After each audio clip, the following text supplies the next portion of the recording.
Camera ನೋಡ್ರಿ. ಈಗ ಉದ್ಯೋಗಾಕಾಂಕ್ಷಿಗಳು ಏನ್ರ ಕೇಳ್ತಾ ಇದ್ದಾರೆ, ಖಾಲಿರೋ ಹುದ್ದೆಗಳನ್ನ ಭರ್ತಿ ಮಾಡ್ಕೊಡಿ ಅಂತ ಕೇಳ್ತಾ ಇದ್ದಾರೆ, ನೇಮಕಾತಿ ಮಾಡ್ಕೊಡಿ ಅಂತ ಕೇಳ್ತೀರಿ. ಇನ್ನೇನ್ ಕೇಳ್ತಾ ಇದ್ದಾರೆ ನಿಮ್ಮನ್ನ? ಅವ್ರು ಏನ್ ಅಪರಾಧ ಮಾಡಿದ್ರೆ, ದರೋಡೆ ಮಾಡಿದ್ರೆ, ಕೊಲೆ ಮಾಡಿದ್ರೆ ಅವ್ರನ್ನ ಅರೆಸ್ಟ್ ಮಾಡೋದಕ್ಕೆ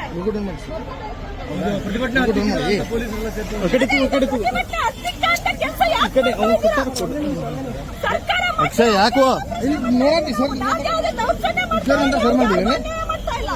ನಾವ್ ಯಾರಿಗೂ ಯಾವುದೇ ಸಮಸ್ಯೆ ಉಂಟು ಮಾಡ್ತಾ ಇಲ್ಲ. ಶಾಂತಿಯುತವಾಗಿ ಇವತ್ತು ಅರೆಸ್ಟ್ ಮಾಡೋದು ಎಷ್ಟು ಸರಿ?